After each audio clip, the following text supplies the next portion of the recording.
We are, as a people, inherently and historically opposed to secret society, opposed to secret oaths, opposed to secret proceedings, secret proceedings. No official of my administration, whether his rank is high or low, should interpret my words here tonight as an excuse to censor the news, to stifle dissent, to cover up our mistakes, or to withhold from the press and the public the facts they deserve to know.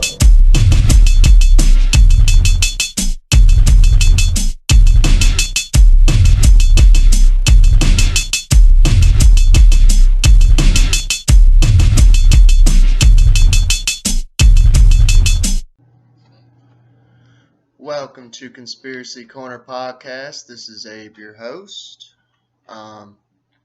Man, it is coming down in Kentucky with some snow. I just got off work. It's 8:06 in the morning, February 1st, 2021. The second year of the apocalypse. But yeah, I had to take a long way home. Took probably an hour to drive home. Yeah, it sucks out there, which I've been watching, keeping up with the weather, and they said there's supposed to be some huge winter storm hit the U.S., and we're pretty far inland, so it's not horrible, but yeah, it was coming down. I work third shift, and I go out for smoke breaks, and it was coming down all night over in Nicholasville, so, but yeah, work is a shit show again, because they started this new system, and it has failed miserably. So yeah, we're behind again, and my boss, I'm sure, is going to be like, hey, you want to come in? Not really, bro.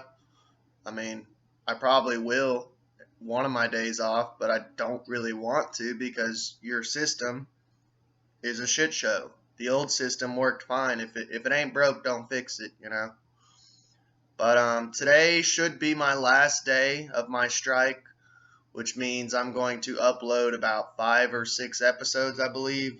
I got it written down somewhere, but yeah, 5 or 6 episodes to slam at you, so that'll give you something to listen to for a while. But yeah, that's about it. Today we're covering the Salem witch trials. I didn't want to cram it all into one episode. I kind of like doing little mini series. And I was like, I don't know. I didn't want to drone on and on and on with just facts. I'm actually going to do parts of the Crucible, which is based off of the actual events with actual historical characters. It's a little more theatrical. It's less boring than a history book. But I'm gonna do it in parts, and it's a play, so it's not long. I hope you all are interested in it. Like I said, I try to switch it up here and there, and I don't really have too many Witchcraft episodes, so figured I'd throw in some episodes here and there. I always try to change the subject each episode.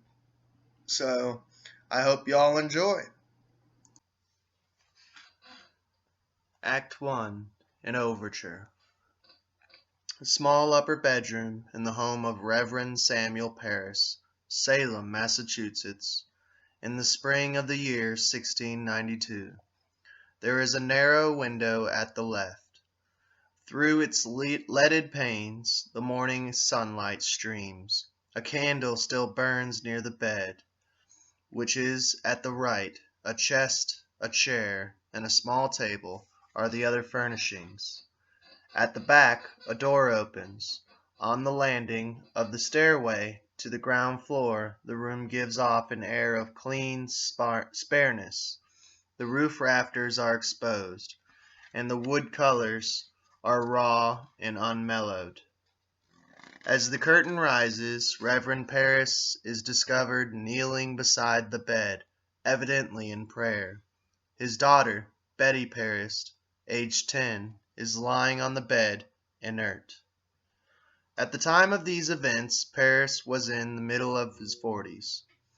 In history, he cut a villainous path, and there is very little good to be said for him. He believed he was being persecuted wherever he went, despite his best efforts to win people and God to his side. In meeting, he felt insulted if someone rose to shut the door without first asking his permission. He was a widower with no interest in children or talent with them. He regarded them as young adults, and until this strange crisis, he, like the rest of Salem, never conceived that the children were anything but thankful for being permitted to walk straight, eyes slightly lowered, arms at the sides, and mouth shut until bidden to speak. His house stood in the town, but we today would hardly call it a village. The meeting house was nearby, and from this point outward toward the bay or inland, there were a few small windowed, dark houses snuggling against the raw Massachusetts winter. Salem had been established hardly 40 years before. To the European world, the whole province was a barbaric frontier inhabited by a sect of fanatics who, nevertheless, were shipping out products of slowly increasing quantity and value. No one can really know what their lives were like. They had no novelist, and would not have permitted anyone to read a novel if one were handy. Their creed forbade anything resembling a theater or vain enjoyment. They did not celebrate Christmas, and a holiday from work meant only that they must concentrate even more upon prayer. Which is not to say that nothing broke into this strict and somber way of life. When a new farmhouse was built, friends assembled to raise the roof, and there would be special foods cooked. I wonder if that's where the whole raise the roof thing came from. Sorry.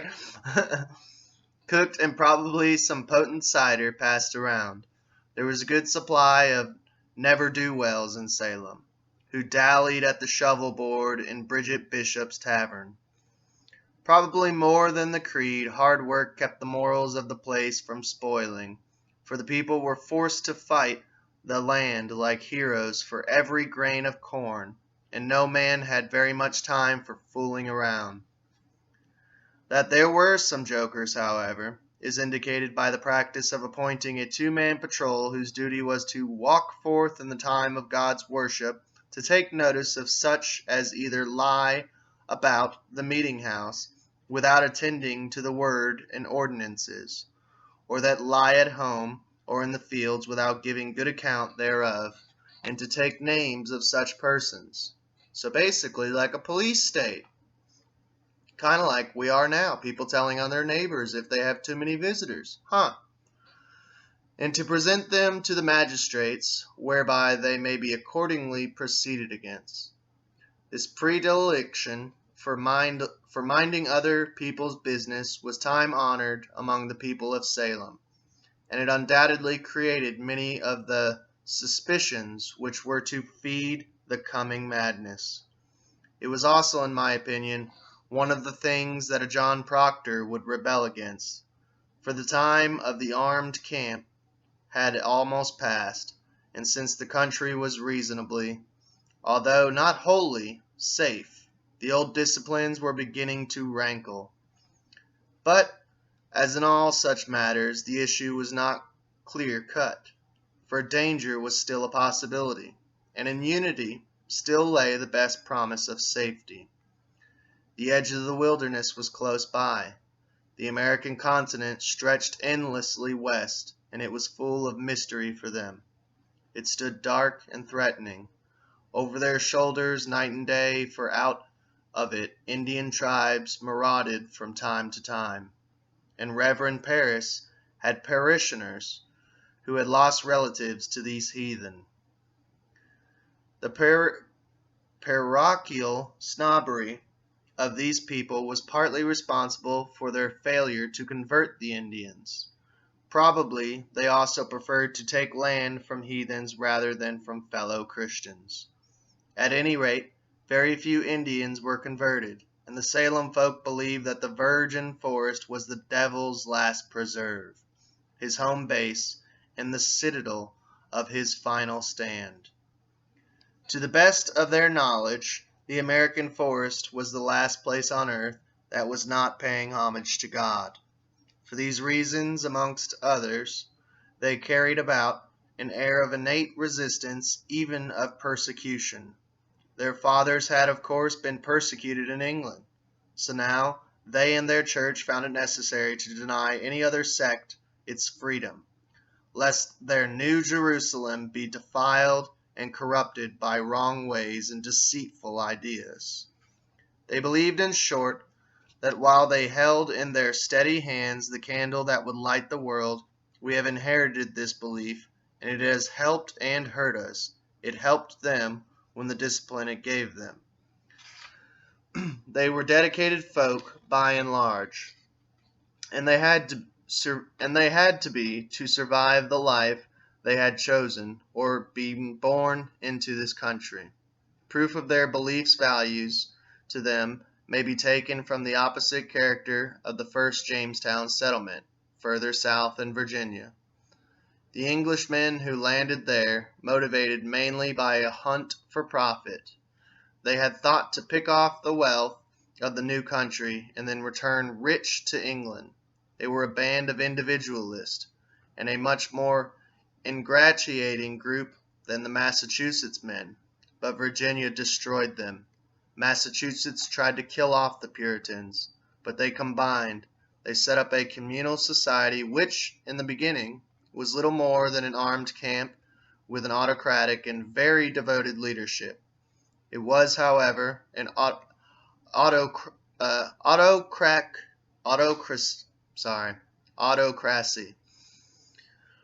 By consent, for they were united from top to bottom by commonly held ideology whose perpetuation was the reason and justification for all their sufferings. So their self-denial, their purposefulness, their suspicion of all vain pursuits, their hard-handed justice were altogether perfect instruments for the conquest of this space so agnostic to man. But the people of Salem in 1692 were not quite the dedicated folk that arrived on the Mayflower. A vast differentiation had taken place, and in their own time a revolution had unseated the royal government and substantiated a junta which was at this moment in power. The times, to their eyes, must have been out of joint, and to the common folk must have seemed an insoluble and complicated as do ours today. It is not hard to see how easily many could have been led to believe that the time of confusion had been brought upon them by deep and darkling forces. No hint of such speculation appears on the court record, but social disorder in any age breeds much mystical suspicions. And when, as in Salem, wonders are brought forth from below the social surface, it is too much to expect people to hold back very long from laying on the victims with all the force of their frustrations. The Salem tragedy, which is about to begin, developed from a paradox. It is a paradox in whose grip we still live, and there is no prospect yet that we will discover its resolution.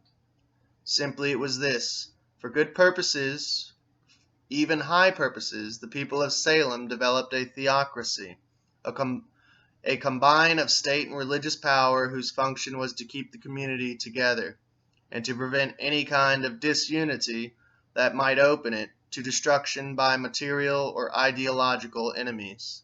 It was forged for a necessary purpose and accomplished that purpose. But all organization is and must be grounded on the idea of exclusion and prohibition, just as two objects cannot occupy the same space. Evidently, the time came in New England when the repressions of order were heavier than seemed warranted by the dangers against which the order was organized. The witch hunt was a perverse manifestation of the panic which set in among all classes, when the balance began to turn toward greater individual freedom.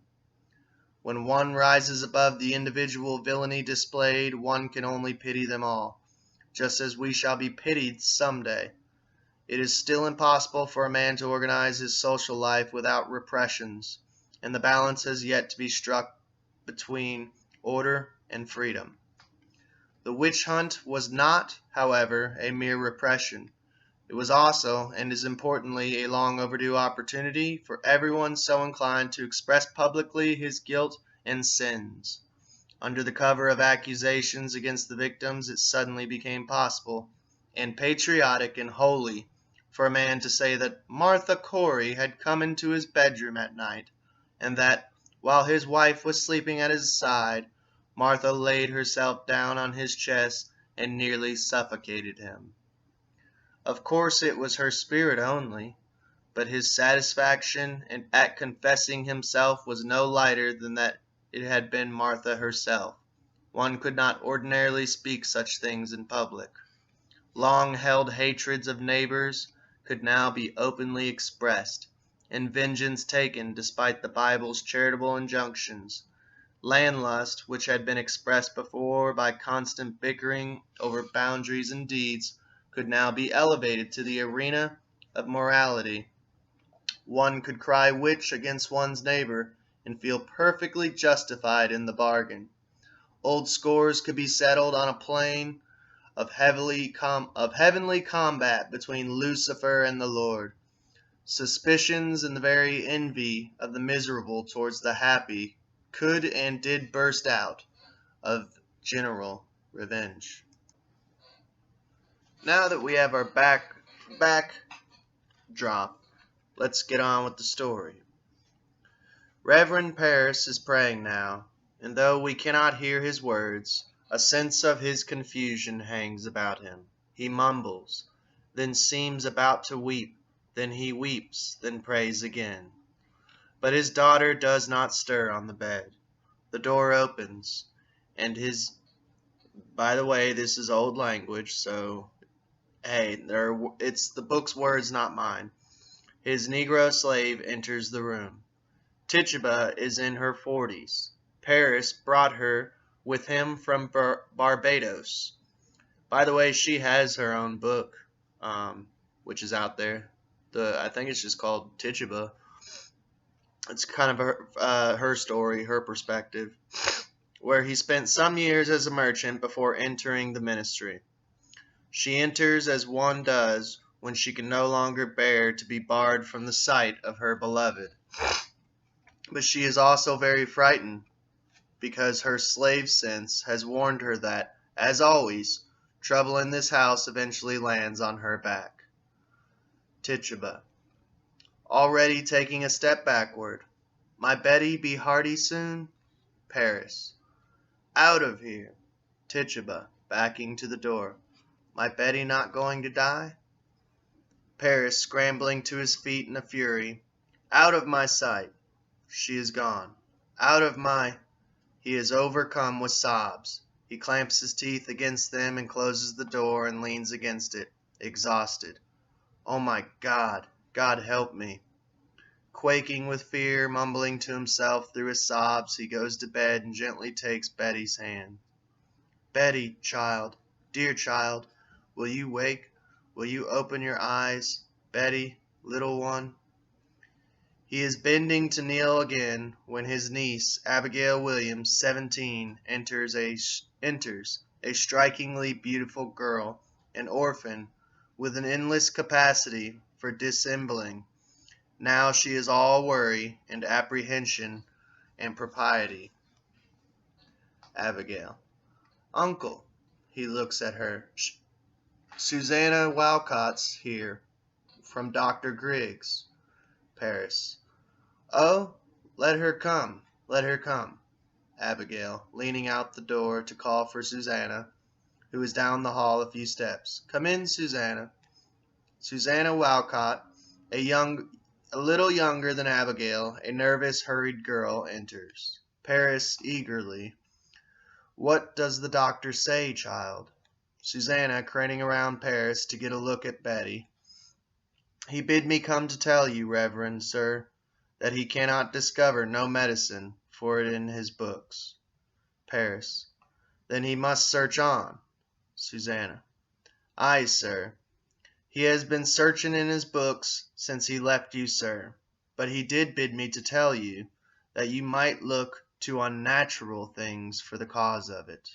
Paris, his eyes going wide. No, no, there be no unnatural cause here. Tell him I have sent for Reverend Hale of Beverly, and Mr. Hale will surely confirm that. Let him to look to medicine, and put out all thought of unnatural causes here. There be none. Susanna. Aye, sir, he bid me to tell you. She turns to go. Abigail. Speak nothing of it in the village, Susanna. Paris. Go directly home and speak nothing of unnatural causes. Susanna. Aye, sir, I pray for her. She goes out. Abigail. Uncle, the rumor of witchcraft is all about. I think you'd best go down and deny it yourself. The parlor's packed with people, sir. I'll sit with her. Paris, pressed, turns on her. And what shall I say to them? That my daughter and my niece I discovered dancing like heathen in the forest? Abigail. Uncle, we did dance. Let you tell them that I confessed it, and I'll be whipped if I must be. But they're speaking of witchcraft. Betty's not witched. Paris. Abigail, I cannot go before the congregation when I know you have not opened with me. What did you do with her in the forest? Abigail. We did dance, uncle, and when you leapt out of the bush so suddenly, Betty was frightened, and then she fainted, and there's the whole of it. Paris. Child, sit you down. Abigail, quavering as she sits. I would never hurt Betty. I love her dearly. Paris.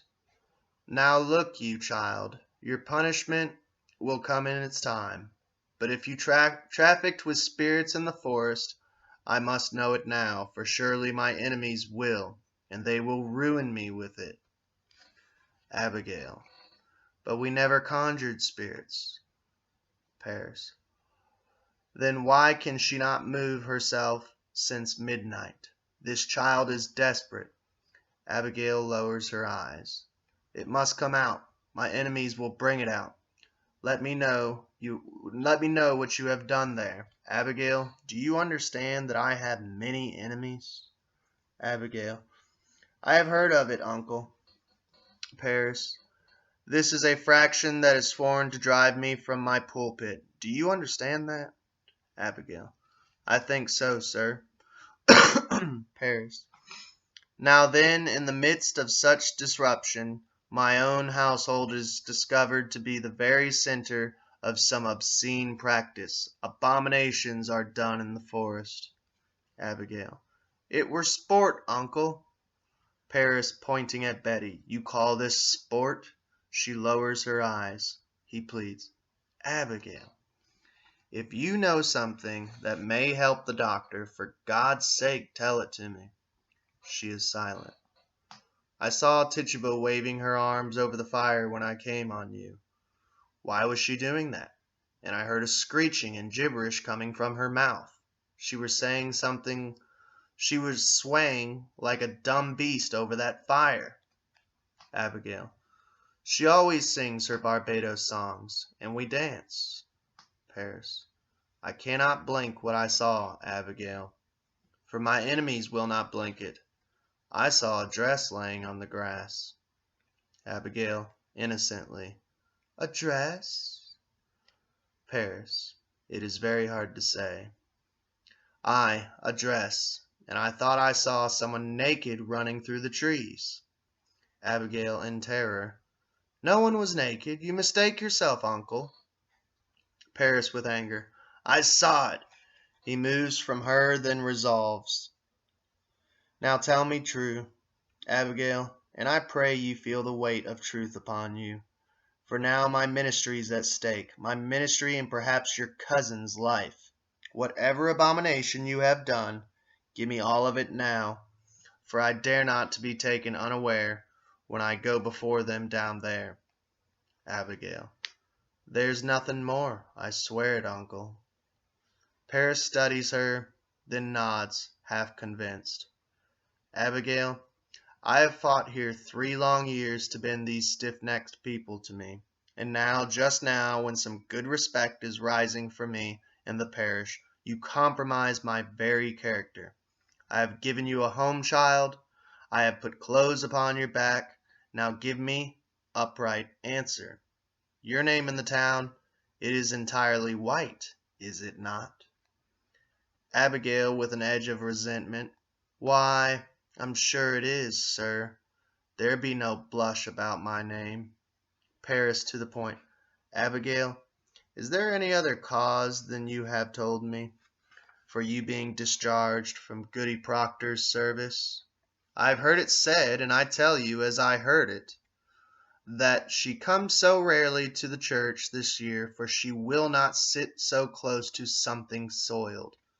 What signified that remark? Abigail. She hates me, uncle. She must, for I would not be her slave. It's a bitter woman, a lying, cold, sniveling woman, and I will not work for such a woman. Paris. She may be, and yet it has troubled me that you are now 7 months out of that house, and in all this time no other family has ever called for your service. Abigail. They want slaves, not such as I. Let them send to Barbados for that. I will not black my face for any of them, with ill-concealed resentment at him. Do you begrudge my bed, uncle? Paris. No, no. Abigail, in a temper. My name is good in the village. I will not have it said my name is soiled. Goody Proctor is a gossiping liar. Enter Mrs. Ann Putnam. She is a twisted soul of 45, a death-ridden woman, haunted by dreams. Paris, as soon as the door begins to open.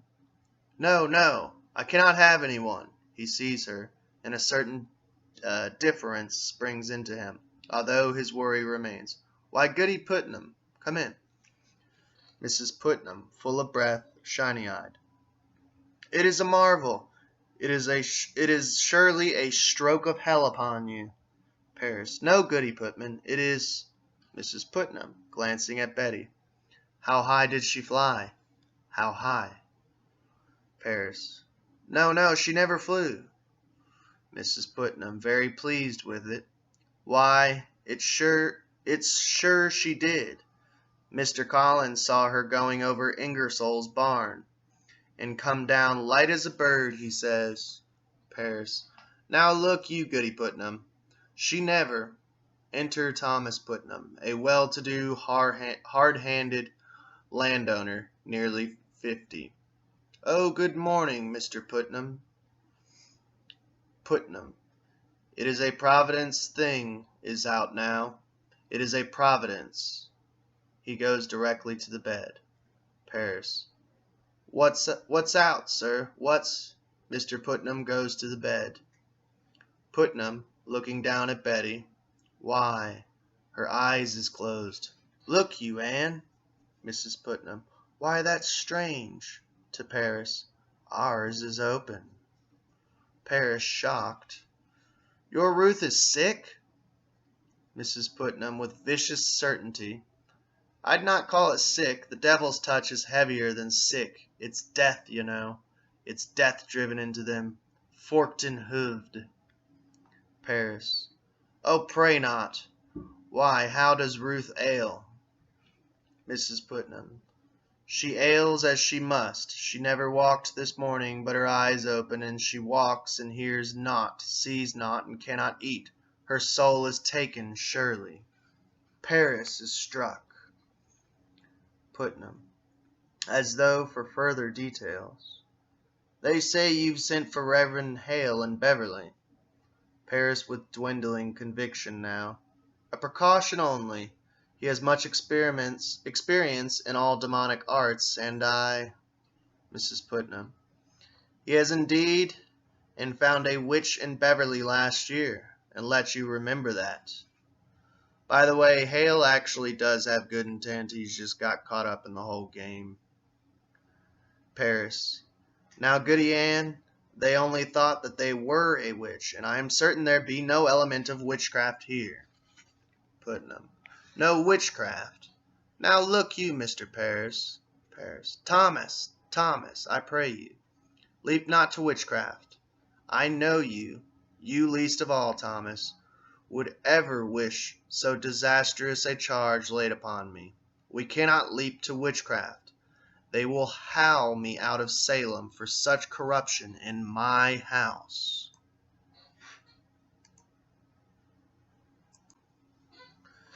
Putnam. At the moment he is intent upon getting Paris, for whom he has only contempt, to move toward the abyss. Mr. Paris, I have taken your part in all contention here, and I would continue, but I cannot, if you hold back in this. There are hurtful, vengeful spirits laying hands on these children. Paris. But Thomas, you cannot. Putnam. Anne, tell Mr. Paris what you have done. Mr. Putnam, Reverend Paris, I have laid 7 babies unbaptized in the earth. Believe me, sir, you never saw more hearty babies born, and yet each would wither in my arms the very night of their birth. I have spoke nothing, but my heart has clamored intimations. And now this year my Ruth, my only, I see her turning strange. A secret child she has become this year, and shrivels like a sucking mouth. We're pulling on her life too, and so I thought to send her to your Tituba. Paris. To Tituba? Why my Tituba? Mrs. Putnam. Tituba knows how to speak to the dead, Mr. Paris. Paris. Goody Ann, it is a formidable sun to conjure up the dead. Mrs. Putnam. I take it on my soul, but who else may surely tell us what person murdered my babies? Paris horrified. Woman! Mrs. Putnam. They were murdered, Mr. Paris, and mark this proof. Mark it. Last night, my Ruth were ever so close to their little spirits. I know, sir. For how else is she struck dumb now except some power of darkness would stop her mouth? It is a marvelous sign, Mr. Paris. Putnam. Don't you understand it, sir? There is a murmuring witch among us, bound to keep herself in the dark. Paris turns to Betty, a frantic terror rising in him. Let your names make of it what they will. You cannot blank it more. Paris to Abigail. Then you were conjuring spirits last night. Abigail whispering. Not I, sir. Tituba and Ruth. Paris turns now with new fear and goes to Betty, looks down at her, and then gazing off. Oh, Abigail, what proper payment for my charity. Now I am undone. Putnam. You are not undone. Let you take hold here. Wait for no one to charge you. Declare it yourself. You have discovered witchcraft. Paris. In my house, Thomas, they will topple me with this. They will make of it a... Enter Mercy Lewis, the Putnam's servant, a fat, sly, merciless girl of 18. Mercy. Your pardons. I only thought to see how Betty is. Putnam. Why aren't you home? Who's with Ruth? Mercy. Her grandma come. She's improved a little. I think she's give a powerful sneeze before. Mrs. Putnam. Ah, there's a sign of life. Mercy. I'd fear no more, Goody Putnam. If it were a grand sneeze, another like it will shake her wits together, I'm sure. She goes to the bed to look. Paris. Will you leave me now, Thomas? I would pray a while alone. Abigail. Uncle, you've prayed since midnight. Why do you not go down in Paris? No. To Putnam. I have no answer for that crowd. I'll wait till Mr. Hale arrives, to get Mrs. Putnam to leave. If you will, Goody Ann. Putnam. Now look you, sir. Let you strike out against the devil, and the village will bless you for it. Come down, speak to them. Pray with them. They're thirsting for your word, mister. Surely you'll pray with them. Paris swayed. I'll lead them in a psalm, but let you say nothing of witchcraft yet. I will not discuss it. The cause is yet unknown. I have had enough contention since I came. I want no more. Mrs. Putnam. Mercy, you go home to Ruth, d'ye hear? Aye, mum. Mrs. Putnam goes out. Paris to Abigail. If she starts for the window, cry for me at once. Abigail. I will, uncle. Paris turns to Putnam. There is terrible power in her arms today. He goes out with Putnam. Abigail with hushed trepidation. How is Ruth sick? Mercy. It's weirdish, I know not. She seems to walk like a dead one since last night. Abigail turns at once and goes to Betty, and now with a fear in her voice. Betty. Betty doesn't move. She shakes her. Now stop this, Betty. Sit up now. Betty doesn't stir. Mercy comes over. Have you tried beating her? I gave Ruth a good one, and it waked her for a minute. Here, let me have her. Abigail holding Mercy back. No, he'll be coming up. Listen now. If they be questioning us, tell them we danced. I told him that much already. Mercy. Aye, and what more? Abigail. He knows Tituba conjured Ruth's sisters to come out of the grave. Mercy. And what more? Abigail. He saw you naked. Mercy clapping her hands together with a frightened laugh. Oh, Jesus! Enter Mary Warren, breathless. She is 17, a subservient, naive, lonely girl. Mary Warren. What'll we do? The village is out. I just came home from the farm. The whole country's talking witchcraft. They'll be calling us witches, Abby. Mercy, pointing and looking at Mary Warren. She means to tell, I know it. Mary Warren. Abby, we've got to tell. Witchery's a hanging error. A hanging like they done in Boston 2 years ago. We must tell the truth, Abby. You'll only be whipped for dancing and other things. Oh, we'll be whipped, Abigail says. Mary Warren. I've never done none of it, Abby. I only looked. Mercy moving menacingly towards Mary. Oh, you're a great one for looking, aren't you, Mary Warren?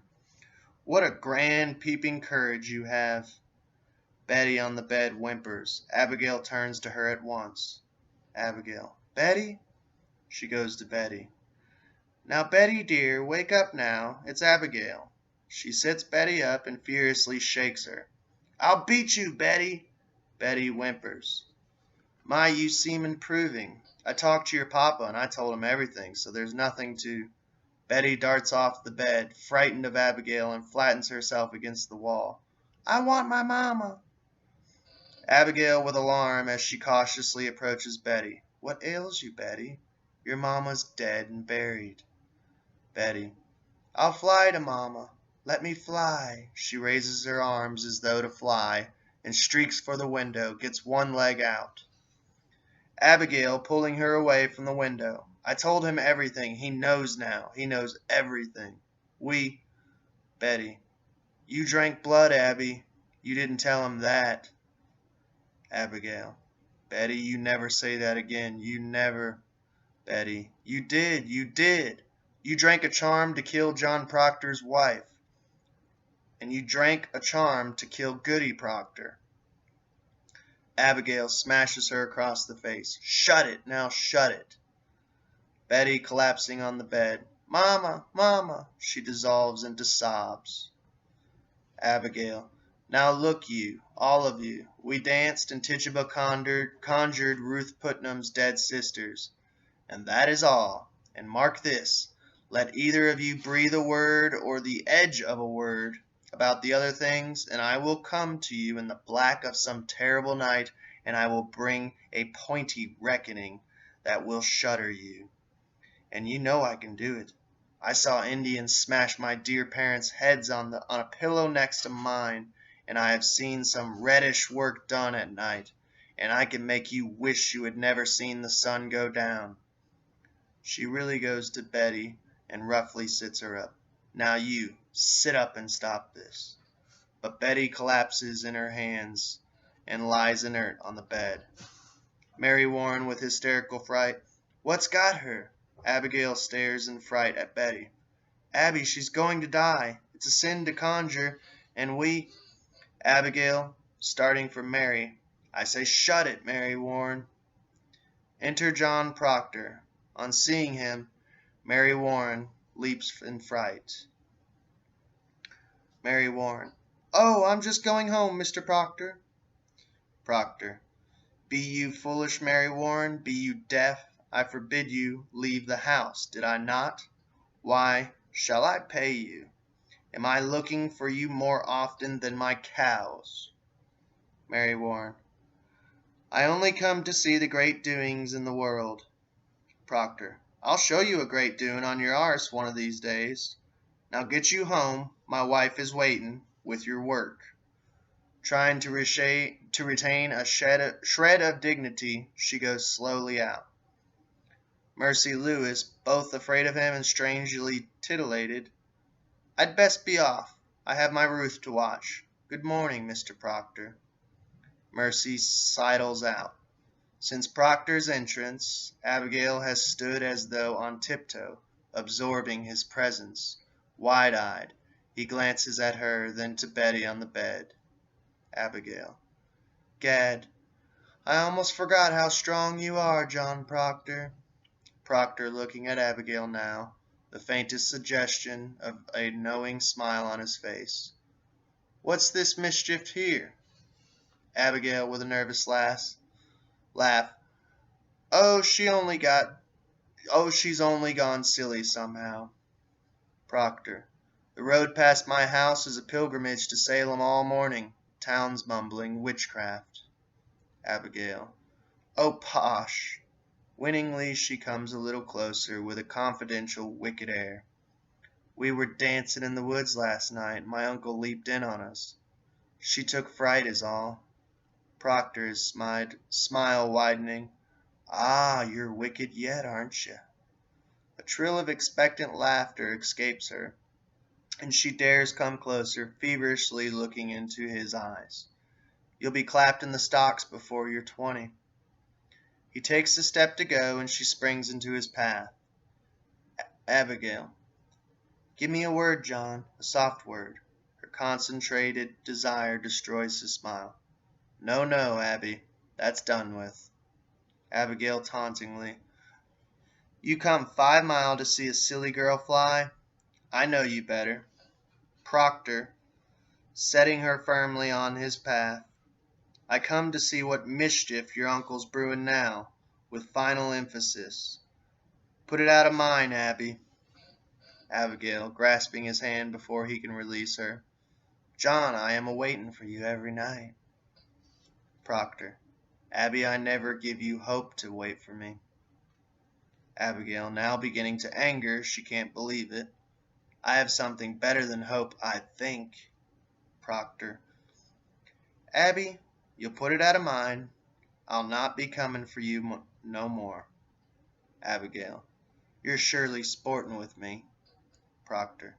"You know me better." Abigail.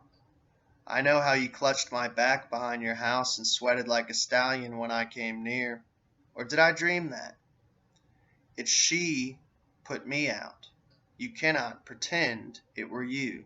I saw your face when she put me out. And you loved me then, and you do now." Proctor. "Abby, that's a wild thing to say." Abigail. "A wild thing may say wild things, but not so wild, I think. I've seen you since she put me out. I have seen you nights." Proctor. "I have hardly stepped off my farm this 7th month." Abigail. "I have a sense for heat, John, and yours has drawn me to my window, and I have seen you looking up, burning in your loneliness. Do you tell me you've never looked up at my window?" Proctor. I may have looked up. Abigail now softening. And you must. You are no wintry man. I know you, John. I know you. She is weeping. I cannot sleep for dreaming. I cannot dream, but I wake and walk about the house as though I'd find you coming through some door. She clutches him desperately. Proctor, gently pressing her from him, with great sympathy but firmly. Child. Abigail with a flash of anger. How do you call me child? Proctor. Abby, I may think of you softly from time to time, but I will cut off my hand before I ever reach for you again. Wipe it out of mine. We never touched, Abby. Aye, but we did. Aye, but we did not. Abigail with a bitter anger. Oh, I marvel such a strong man, and a man may let such a sickly wife be. Proctor, angered at himself as well. You'll speak nothing of Elizabeth, Abigail. She is blackening my name in the village. She is telling lies about me. She is a cold, sniveling woman, and you bend to her. Let her turn you like a Proctor, shaking her. Do you look for whipping? A psalm is heard being sung below. And I'm going to cut it there because that's getting into a whole nother crazy scene, and honestly, that's probably a good spot to stop. But I hope you all enjoyed the opening of the Crucible, and it will be an ongoing series, and you all have a good day. We are, as a people, inherently and historically opposed to secret society, opposed to secret oaths, opposed to secret proceedings, secret proceedings. No official of my administration, whether his rank is high or low, should interpret my words here tonight as an excuse to censor the news, to stifle dissent, to cover up our mistakes, or to withhold from the press and the public the facts they deserve to know.